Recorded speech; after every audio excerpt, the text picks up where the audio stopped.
Welcome to Drinks in the Library, the only library where drinks aren't just allowed, they are required.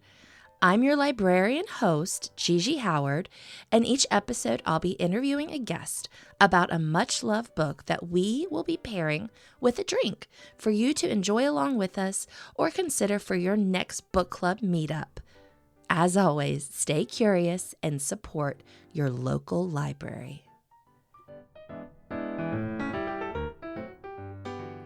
Hello, Libration Nation. The Burning Girls by C.J. Tudor is a folk, horror, and mystery novel about Reverend Jack Brooks and her teenage daughter Flo, who moved to a remote English village seeking a fresh start. The village of Chapel Croft carries a dark history of past martyrdoms, missing teenagers, and the recent suicide of the previous vicar. Get out of there, Reverend Jack. My guest this week is fellow podcaster Erin Palmer.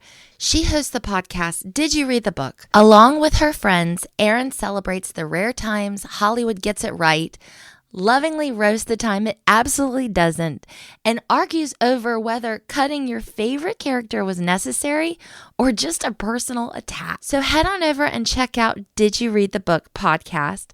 Our drink this week is a smoked Rosemary bourbon sour cocktail. I had to burn rosemary to make this cocktail, so just taking it to the next level this week, y'all. One last thing, if you are loving the show, please like and subscribe wherever you get your podcasts. Join us over on the Patreon for ad-free episode and extra bonus content. And also thank you to those who do leave reviews. I will say I do read them. I got one this week that said, "Love this podcast and the dedication of the host. Such a good interviewer." A little feedback goes a long way. So thank you so much, everyone. All right, I'll stop yapping. Let's get to it.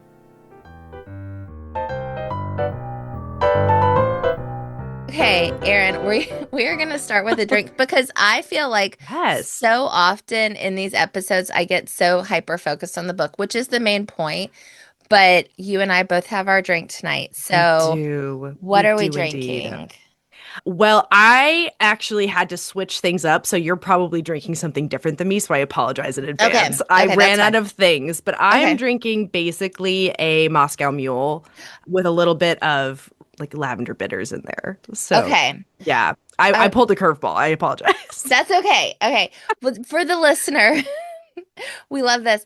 I am drinking, I think you sent me this recipe. I weirdly, yes, I suggested it, and then in true fashion, did not make it for myself because, you know. All right. Well, I have to tell you for the listener, I am drinking a smoked rosemary bourbon sour. So you have to go. It's hard to find rosemary if you don't grow it yourself. Correct. Yes. So I had to go to 2 different grocery stores to find rosemary. I did find it.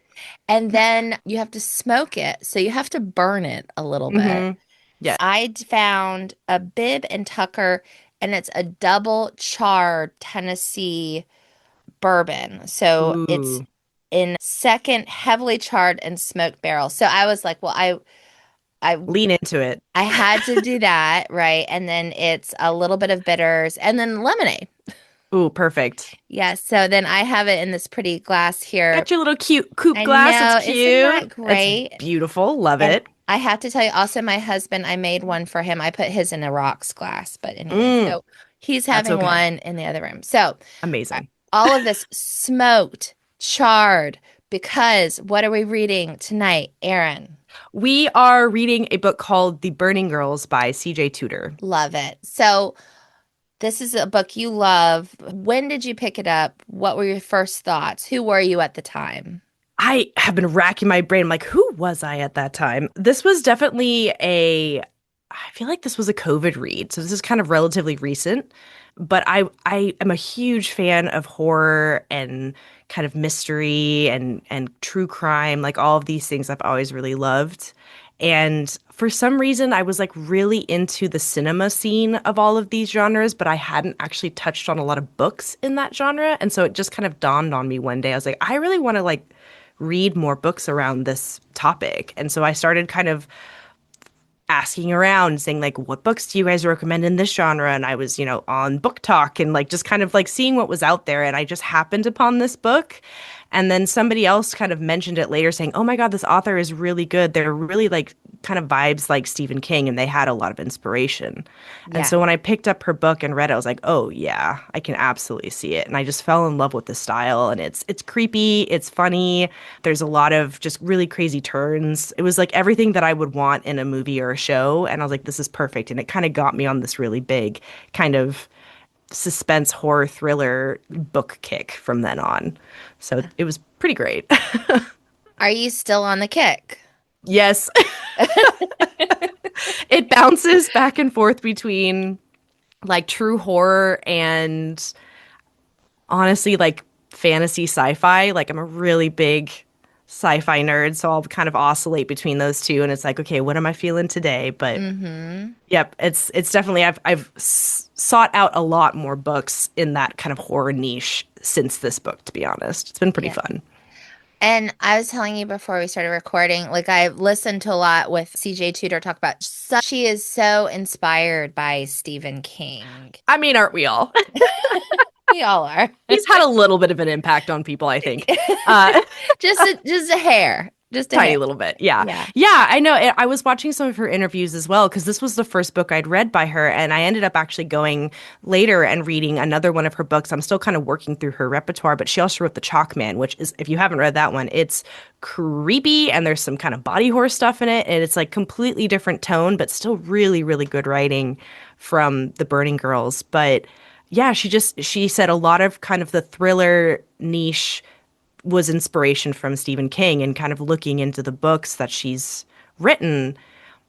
I think the biggest connection that I've seen is that Stephen King has this beautiful way of writing that, there might be monsters or something supernatural or something going on in a normal, like average setting, but more often than not, the the humans in the plot and like just people being people in a panicked or like tragic situation are scarier than the monsters are and Right. how they respond. And she does a very similar thing in her books where the people are actually more terrifying than the kind of spooky supernatural stuff going on behind the scenes. And it's amazing. I absolutely love it. Yes. Kind of is reminding me, and like I told you, I might ask weird questions. Have you seen that movie? And I don't watch a lot of horror, but it was like, I think The Babadook. The Babadook, yeah, yeah. I do know that one. Yes. And that is, you don't quite know what's going on, but it might hmm just be humans behaving really, really badly. Yeah, yeah, stuff like that is, I mean, like, again, kind of leaning into the Stephen King vibe, you look at, like, The Mist, and you Hmm. look at, like, Salem's Lot. Like, there is a lot of supernatural stuff that happens in those, Hmm. but at the same time, it's so human-centric, and then just to see how people are just being people, and it's not always a good thing. Right. And just how they interact in kind of a crisis situation. And that is very reminiscent in CJ Tudor's style, which I really do love because it almost adds a little bit more unnerving vibe through the whole thing because you're like, oh, it's supernatural. But you're like, but is it? And then you start to Mm. realize the people are a lot more heavily involved in the kind of insidiousness of it, which is, I think, creepier. Absolutely. Well, it could Yeah. happen. It could happen. Yeah, That's, exactly. It's much more realistic because people do act crazy. And yeah, so it's pretty fascinating.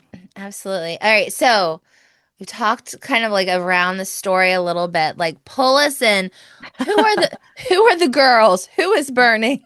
Yes, why are we burning? What are Yeah. we burning? So this story is set in modern day and it takes place in a little small Sussex village in Chapel Croft, which is in England. And it kind of focuses around the main character, which is a woman named Reverend Jack. And she travels to this small little town to become a replacement reverend with her daughter Flo. And they start to kind of uncover that there's some really rich, pretty dark history of this town where, back in way long time ago when like Queen Mary was burning Protestants at the stake because they weren't converting to Catholicism. Mhm. So they have this huge lore in the city about the martyrs, the burning martyrs, which are people that refused to convert and then were burnt at the stake and then kind of idolized for standing against the crown. Yeah. So there's this really rich culture that they kind of get dropped in the middle of from a big city. And they're like, this is kind of morbid and weird. And they have a big festival every year where they're burning effigies to kind of honor the martyrs. So that's like, that's just the town. Like, that's not Yeah. even the plot yet. Yeah. And So it's like you fascinating. said, I mean, think about that. They burn people alive. Like, how Yeah. more horrible can you possibly be? I mean, I know we're not thinking about anything that's happening today. We're just talking Of about the course not. book. We're Conan. hone into the book. Yes, but I mean, yes, absolutely. And that's all is based on true stuff. So, okay. So hmm now we've got the setting and the vibe of this town in Sussex and then our characters. Yeah, so Reverend Jack, it's kind of beautiful, actually, something I did want to call out. In the first, honestly, I think the first two or three chapters, even, you don't actually know what gender Reverend Jack is until they start to kind of slowly drop cues because a lot of the townspeople are expecting a man. So they're like, who are you? And like, oh, I'm Reverend Jack. They're like, oh, you're Reverend. So they didn't realize that it's actually a woman because this is not, Catholicism where women are not allowed to be Right. reverends. And so it kind of, I like how they kind of threw a little curveball in there for the reader Hmm. as well. But she basically gets called to this town because the previous reverend unexpectedly passed away. And then they start to kind of ask, well, like, what happened? And like, we just want to learn about the town more. And it turns out he'd actually committed suicide. And so kind of sinister stuff starts coming up around like, okay, well, that seemed really unusual. He didn't Right. seem to be in that kind of headspace. So then it starts to look like, is this foul play? Was this actually suicide? And Mhm. then there's just a lot of kind of small town mentality of people who kind of everybody knows everybody and they kind of keep to themselves until they don't. So people are poking into other people's business. And then it comes up that there is actually more history in this town of two girls in the 80s who disappeared and were never found. And so there's this huge mystery around these two girls that were in some trouble, it sounded like. And then all of a sudden, just one day they disappeared and the cops never kind of looked into it. They just said, oh, they're runaways. And then that was like the end of the case. So there's a lot of kind of mystery like around this city. And so they're just, these city folks, Jack and her daughter Flo, get dropped in the middle of this. And they're like, what is this town? So there's a lot of layers. Also, it makes you police work in the 80s. Yeah, and also in a very small town in the 80s in the UK. So we're talking like, was there effort? Yeah, yeah.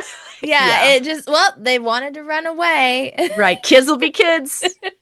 And end of story. Yeah. So like a lot of really suspicious things. And then Mhm. one of my favorite things, this might be kind of a weird thing, but I love a good kind of religious intrigue or like kind of politics around like church and how it can Mm. be really uplifting and also very insidious. And so there starts to be kind of some more reveals of like people who used to be in the church and some shady stuff that might have been going on. Like, ooh, was there exorcisms? Was there people who were Yeah. being inappropriate with kids? Like, it's very dark topics that just kind Hmm. of threaded throughout Hmm. this book. And it's kind of like peeling the layers back until you kind of get to the truth of like what did happen to the burning girls, the two girls that went missing, which their names were Mary Lane and Joy Harris. And so trying to figure out what was behind the mystery of that. And then just it's just there's just so much. I don't even know where to start. There's so much in it. It's just wonderful. Okay, so Reverend Jack, hero or villain? Ooh. I'm I'm gonna say hero. Okay. I think she is really funnily written. I come from a Catholic background, Okay. so this is such a different perspective of what I would consider a like figure of the church. So Mm. for me, it was really fun to see like one, it's a woman, which is like not a thing in Hmm. Catholicism. And then also she's like really witty and she swears and she drinks and she's like really sarcastic and like just very relaxed, which again is not kind of the vibe that I've kind of seen in my life. Yeah. So her character is just really smart, really sharp, and yeah, I think I absolutely would call her a hero because she is really there for her daughter, Flo, who Mm-hmm. is, I believe, 15, I Mm. think, 15 or 16.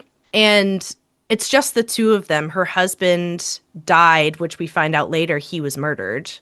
And so there's just like a lot of trauma around that. And it's interesting to just see her character kind of be revealed in the way it is in the book. And yeah, I would think hero for sure. Yeah. Okay, good. Good. Yeah. I have an aunt who's a nun. I'm just bringing this Oh, up. okay. Yeah. And I don't think she swears. I don't think I've ever heard her swear, but she does have a glass of wine every day. Good for her. Keeps demons away. It definitely does. She's doing great. What would you say is like the vibe of the story? Like, what would you compare it to? I think you setting the scene in England kind of gives me those sort of not procedurals. I find that the British thrillers. So I feel like it's giving me like kind of like a Broadchurch vibe. Would you say that same thing? Yeah, but adding a little spooky element into it. But yeah, Broadchurch is a great example where it's a really small town. Everybody knows everybody. Something sideways happens, and then it's just everybody pointing fingers at each other, Hmm. which is totally realistic and absolutely happens in a setting like that. The kind of nuance with this story, I will say, is that there are actually some supernatural elements where they have kind of a lore around the city, again, regarding the burning girls, that if you ever see one of the burning girls or the martyrs, like if you actually see them visualized, it means that there's like trouble coming your way. So they have kind of like Uh-oh. bad omen intentions with it. Okay. And several characters, Jack and Flo included, actually start to see burning Oh girls. no. So there's some kind of spooky, like, ooh, is that in my mind because I already knew that information when we started to learn more about the town, or is this actually happening? Hmm. So there is that kind of supernatural element involved, but overall, it does end up predominantly being like Broadchurch, where it really is people in a kind of heightened Hmm. state and how they respond. Okay, so now you know what I'm thinking. I'm thinking it's Broadchurch crossed with the Ring. Ooh, yeah, kinda. Yeah, totally. Oh my God, yes. They start seeing things, yeah. Yes, but I think The Ring is way creepier personally. But Okay. yes. I know. The Ring is one, My I think that God. when I'm going to date myself, but I think I saw The Ring when I was in college. Okay. And anyhow, I think up until then, I was like totally down with scary movies. And that was the first movie I ever saw that I was like, Mm-mm. this is too much. Yeah, that movie is intense. I don't know if you've seen the Japanese version, which is like the original version. Oh No, my God, Japanese horror film is just chef's kiss for anybody who loves good horror really? films. Yes, it's fantastically creepy. They have a really amazing style of how they kind of envision and encapsulate like supernatural beings in Japanese lore and culture. Hmm. Highly recommend. It's so creepy and ooh, yeah, Okay. great choice. All right. Well, I'm gonna have to pick your brain on all this. I don't actually do a lot of horror, but my husband really likes horror a Ooh, lot. okay, So I don't, yeah. do you have any like recommendations for Oh Japanese gosh. horror? Japanese horror films, I mean, I think The Ring is a really good one. Now I'm trying to weirdly some like Korean films are actually coming up. Like Train to Busan is a really good one. It's a like a zombie movie Okay. set in Busan, which is like a southern city in Korea. South Korea. Yeah, in South Korea. And oh my gosh, now I'm like I have to come back to it. O- I've got plenty of other recommendations, maybe not just Japanese ones right now, but Okay. Yes. So we've talked about Reverend Jack and Flo. Are there any other characters in the story that you like loved or hated? ooh, yes. So some kind of big hitter characters that you eventually see is the Harper family, which is a local family there that comes from money, and they basically kind of have put up the town with all of their business. So they are very big like supporters of the church, like financially and societally. They have a lot of different businesses that they employ a lot of the people in the town. And there starts to be some kind of shady stuff where they own a farm and a lot of their work is actually through like butchering cattle. So there's some kind of like ominous imagery of like Reverend Jack goes and visits them on the farm, and then Simon Harper is the husband, and he comes out in like a full bodysuit, like a rubber bodysuit covered in blood because he was just at the abattoir. Like, so there's like some really crazy imagery with that family.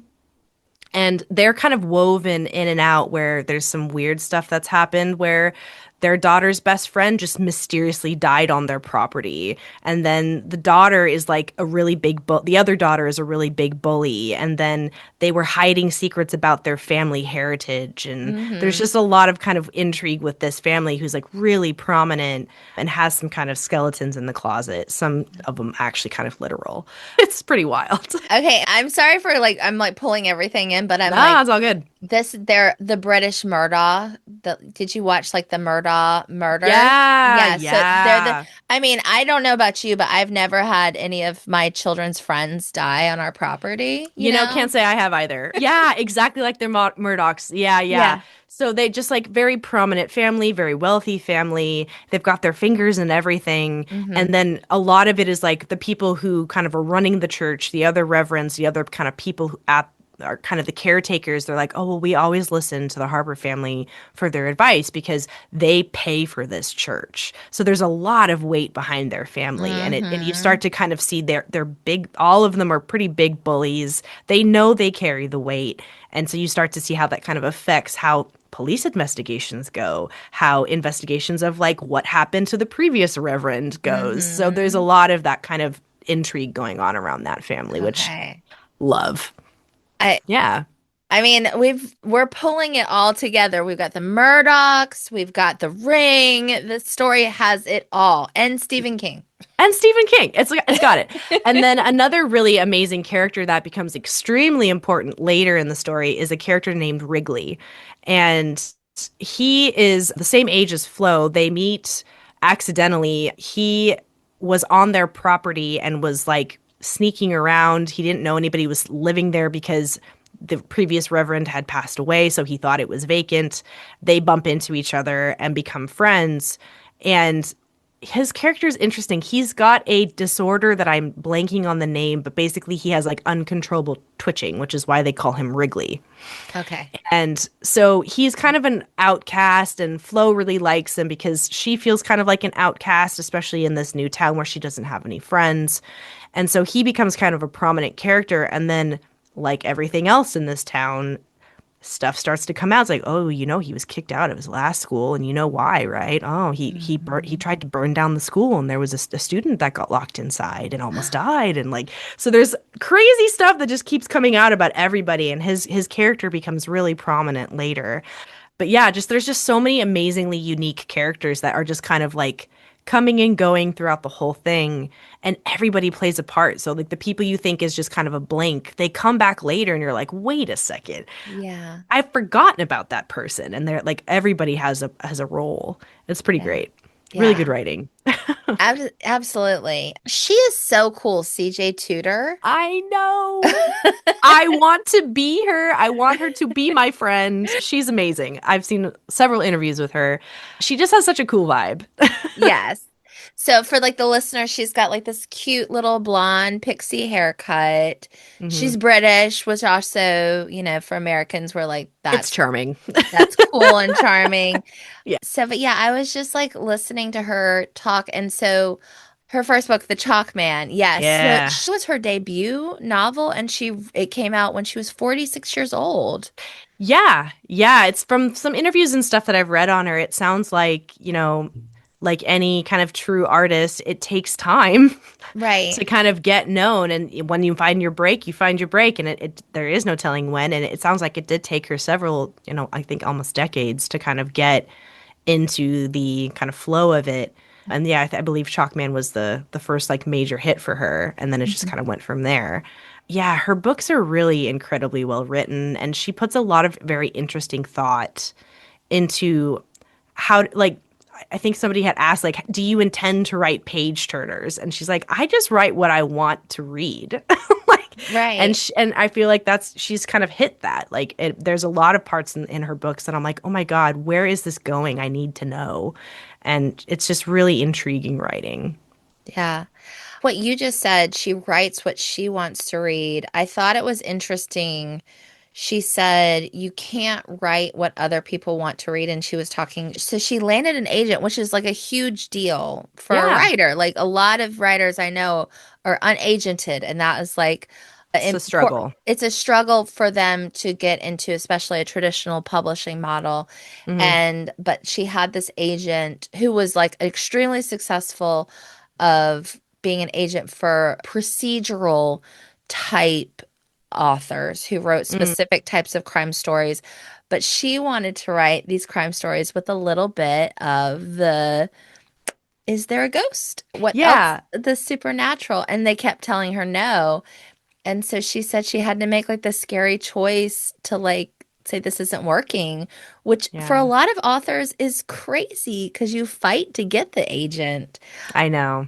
I Yeah. know. It is pretty incredible to see, like, to hear about the industry of like the kind of things that authors have to face in order to even get seen Right. by a like an editor, to get seen by an agent, let alone the public. Like there's Hmm. just so many hurdles that you have to go through to even get your foot in the door, to even then hope that somebody else will read your book besides Right. your mom and a dog, like so yeah, it is pretty amazing. But yeah, she seems like she kind of found that perfect niche, and I've just been really enjoying more and more of what I've seen of her. And she really does seem to have a huge passion for this Hmm. kind of writing, and it shows in Yeah. what I've seen so far.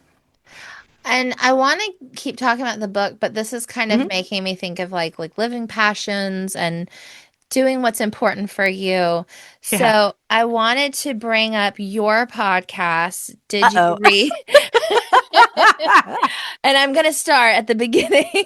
Erin, who were you when you started this podcast? Oh my gosh, yes. The jig is up. I do have my own podcast. This was another, I feel like this was very popular for everybody, but instead of doing sourdough starters, this is my COVID project. I was like, I really want to do a podcast. And I would joke with a lot of my friends and say, like, if you ever find anybody who wants a guest on a podcast, let me know because I would love to be a guest.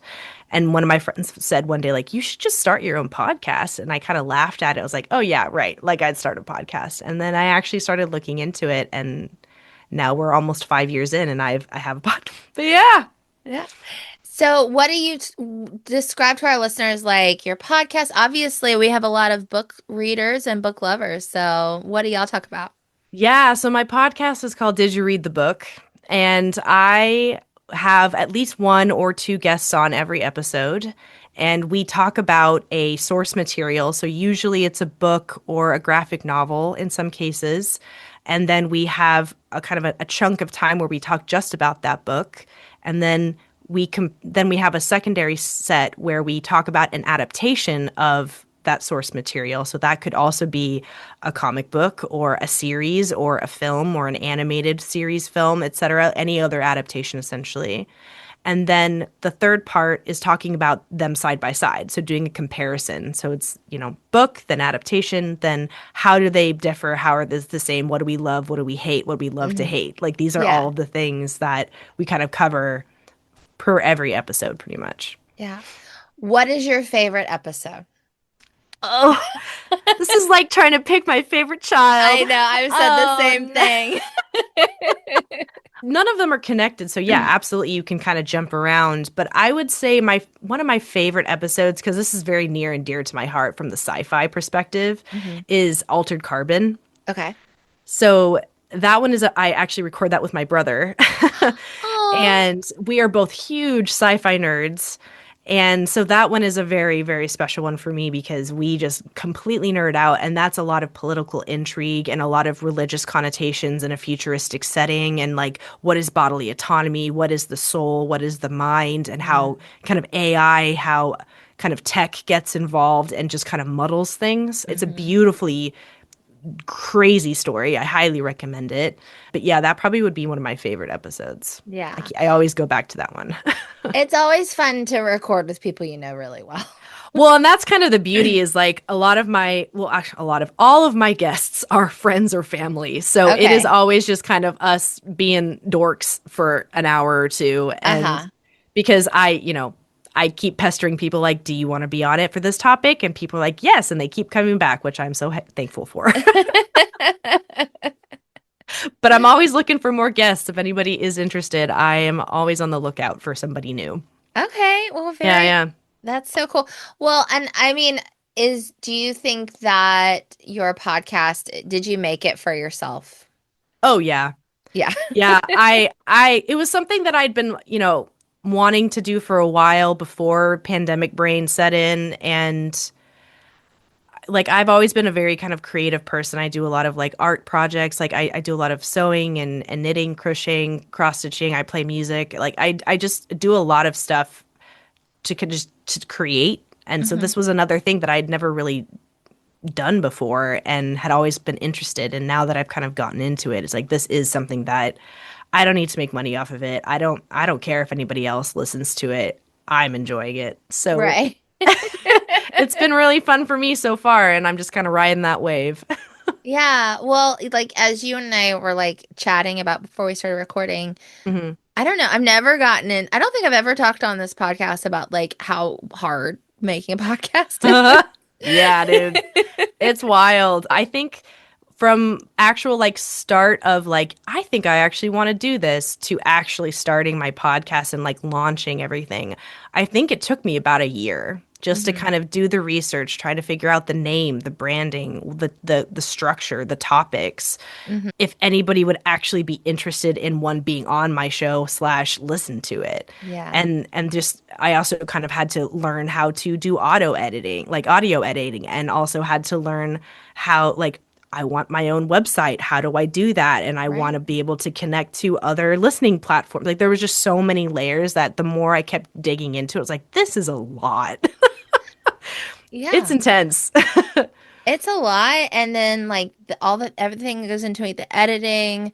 Yeah. Always tell people it's like I record, I schedule, I do the social media, Yep. I do the marketing, I do other things, and then people, oh, I forget. Then they're like, "Did you read the book?" And I'm like, Who's got the "Sometimes." time? I know. I definitely I was kind of bowing down to you earlier. Like yours is released once a week. I do it once a month and I have trouble keeping up with that cadence. So God bless you. Like that's every week is intense. Like it does take time. But I also am like I do go out of my way to read the book, watch the show every time Hmm. because my episodes are like roughly an hour and a half to 2 hours sometimes. Okay. So like we just like break everything down. There's all spoilers, everything like that. So Okay. we go a lot more into depth. So it's like I want to be like I need to know what I'm talking about. Yeah, 100%. And well, like I said before we start recording, sometimes I think it's better for my format if I haven't read it because like recently I had an episode where I was like, this has got to be a full spoiler episode because I Mm. got so into this book that I now have to have the complete conversation. So, which is Yeah. fine, but that isn't really the point of the show. So anyway, but Yeah, yeah, for yeah, sure. but I just talk to people sometimes. They're like, I want to make a podcast. And I'm like, But do you? okay. Yeah, I mean, I can see why people make a profession out of this because easily It, it can take up that time. yes, Easily. I could definitely do this as like a full-time job. And like someone asked me recently, they were like, so are you a real librarian? I'm like, I'm not only like a real librarian, I am like the realest one you've ever met. Like You live to the name. I live to it. I'm like the vice president of my state library association. Damn, girl. Nice. I'm Yeah, like, so you busy. I'm busy. I'm crazy. Anyway, anyway, hats off here. Cheers to Oh, podcasting. thank you so much. Cheers. Yeah, because Yes. it's hard work. And, for every time people are like, I want to make a podcast, you do go for it. Go If for it. you want to try, God love you. Yeah. That, I mean, it is really fun, but it is a yes. commitment. I will tell you that. Like, it is not something that you can just kind of hash out in, an hour or something. Like, a lot of my editing sessions, it takes days, Yeah. just to get it to where I want it, and then the planning and the scheduling, and like this, like all of this stuff that goes into it. And also if you've got guests, that complicates things because now you're looking at not just your schedule but some other person's schedule, so there's Yeah. a lot of layers to it. And But if yeah, they it's fun. cancel or if you have to reschedule all these things. Yep. But I think the reason I brought this up wasn't to get to my, like, I'm not trying to get into complain, Gigi, of this No. at all.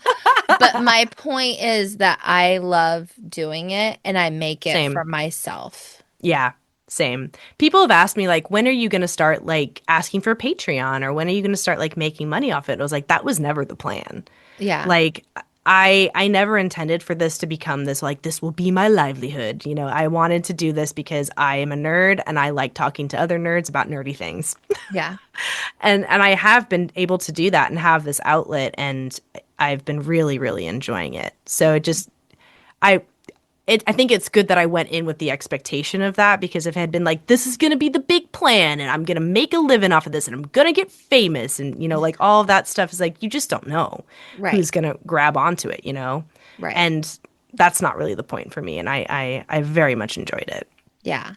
And I think it's also wonderful to be able to have conversations like tonight, like with Hmm. like-minded people who love Yeah, yeah. the same kind of things that you love, and so many people that I would have never connected with otherwise. And to Oh, me, that's yeah. been like, that has been the surprise of it all that I wasn't expecting. So, Yeah, yay. yeah, that's something that I'm hoping that I can start to do a little bit more of, because right now it's like my circle of people, and it would be so dreamy to be like, people are coming to find me saying they want to do a topic and I don't know this person. Like that would be so dreamy, but like, if it happens, it happens. But right now I'm happy with just kind of rotating between the selected few who are gracious enough to keep coming back. Yes.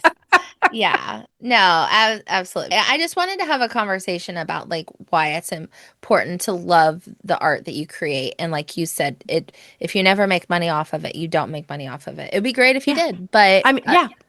you have to do it because you actually enjoy it. So, and Yeah, I, and it takes all the fun out of it if you're like, if it starts to become a job or work, like in some cases. So it's like I like just having it being kind of loosey goosey. It's yeah. fun.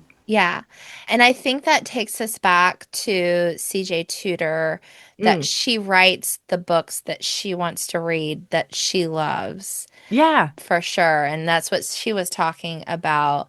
I wanted to ask, is there anything about the Burning Girls that you wanted to make sure we got to tonight? Ooh, gosh, that's a great question. I guess like for any like kind of horror or thriller fans out there, it's just there's so many good things in this book that you kind of wouldn't suspect kind of getting into the book. Like it's a really kind of quiet opening and then it just kind of goes off the rails.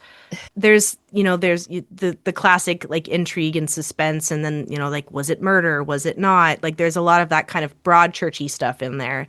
But then there is some kind of crazy body horror stuff of like they're seeing girls where one of them was decapitated and is on fire. The other is on fire and her hair is gone and it's just flames there instead. It's like there's some like really crazy, beautiful imagery that is the supernatural, but then it's woven so very well with actual reality. And Mhm. so it's got the body horror, it's got the supernatural, it's got the murder, it's got so much good stuff in there, and it kind of just checks all those boxes if that's kind of your slice of heaven, which can't rave about it enough. Yeah. And I guess building off that a little Yeah. bit, like specific readers for this, who would you recommend it for? Obviously, I think we can say people who love Stephen King, right? Yeah, yeah, it's so funny because I'm actually not a huge Stephen King fan, but there's like a select few books that I have read that kind of fit into this vein. So I don't know how I keep finding them, but I have. But yeah, I feel like if you're into Stephen King, I think Stephen King's books are a little headier in some ways than this one. This one's a little bit more direct, which I kind of appreciate because it's just like, just the facts, ma'am. Like it's a nice little quick story.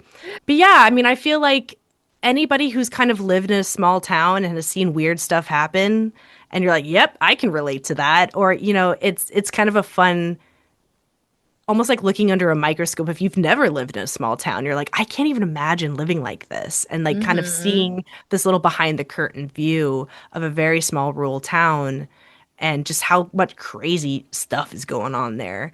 But yeah, I mean, I feel like anybody into horror and into intrigue and drama and especially true crime, there's a ton of true crime in this book that goes back literally decades. So yeah, it's got everything, man. It's got it all.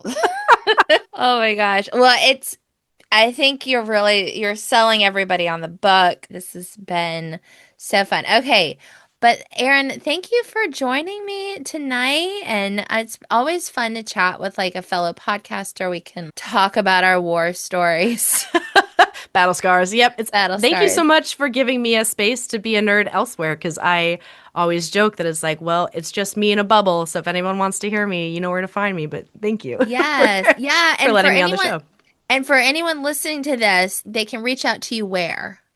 So I have my own site on Podbean. So it's Did You Read the Book /Podbean or something like that. But you can find me on Spotify, on, any of your listing platforms. So Okay. I'm everywhere. So if you look for a Did You Read the Book podcast, you will find me. And I also have, I don't do Twitter anymore, but I'm doing like Blue Sky and I have threads and stuff like that Okay. too. So All right. And yep. it's all Did You Read the Book at Did You Read the Book? Yeah. Okay. Very cool. All right. Well, thank you so much. And here, cheers. Cheers, my friend. Yes, absolutely. It's my weekend. So, Oh, bless woohoo. you. That sounds great. Yes, it is. It is wonderful. Okay. Thank you for spending some time with me and my guests for an episode of Drinks in the Library. For more information about the show, you can find us on Instagram at Drinks in the Library, on the World Wide Web, drinksinthelibrary.com, or shoot me an email at drinkspod@gmail.com. Until next time, cheers.